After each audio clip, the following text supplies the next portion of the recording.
GNYADA and Association President Mark Scheinberg.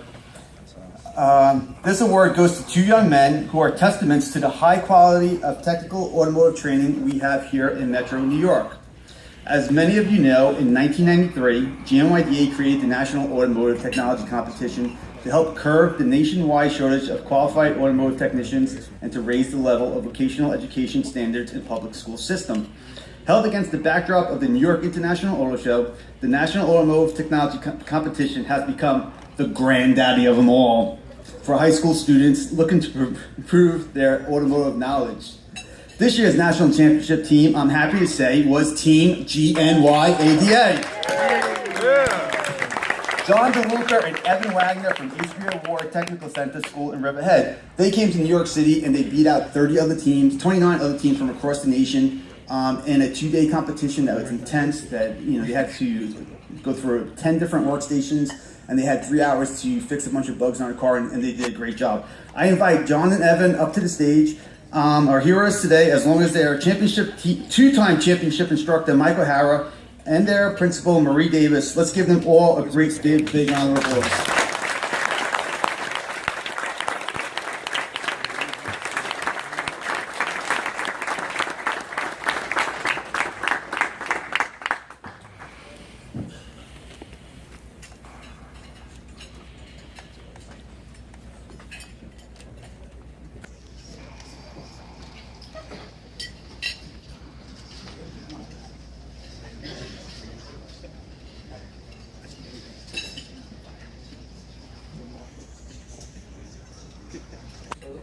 Before we present them to the checks, I mean, the one thing that was incredible to see the competition when they won and was their reaction up on stage. So we're going to have to ask you to give the up fists again because those were great that time. Come on, we got to get it out. We got to get it out.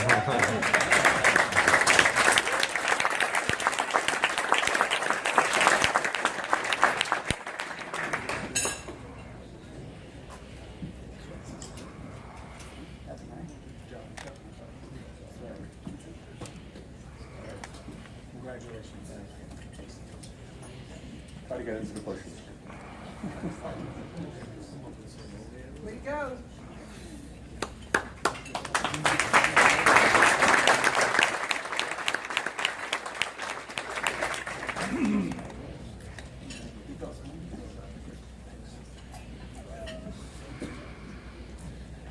One of the things that, and Marvin, I think you'll remember that when we started the competition program over 25 years ago, it was a different technology back then.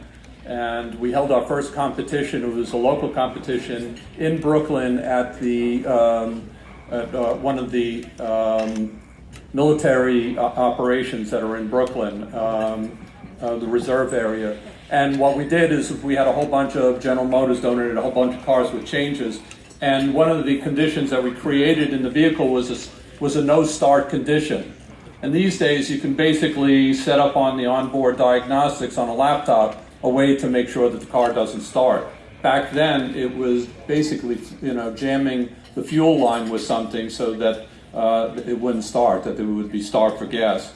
These days, when these young men and women that are part of the competition come to the vehicles with all these mechanical problems, they literally open up a laptop computer like your techs do in a dealership and plug it into the onboard system and take all the readings. And these are high school students learning that they are totally the future of the auto industry, and I would grab them up as quickly as they can because they're great representatives.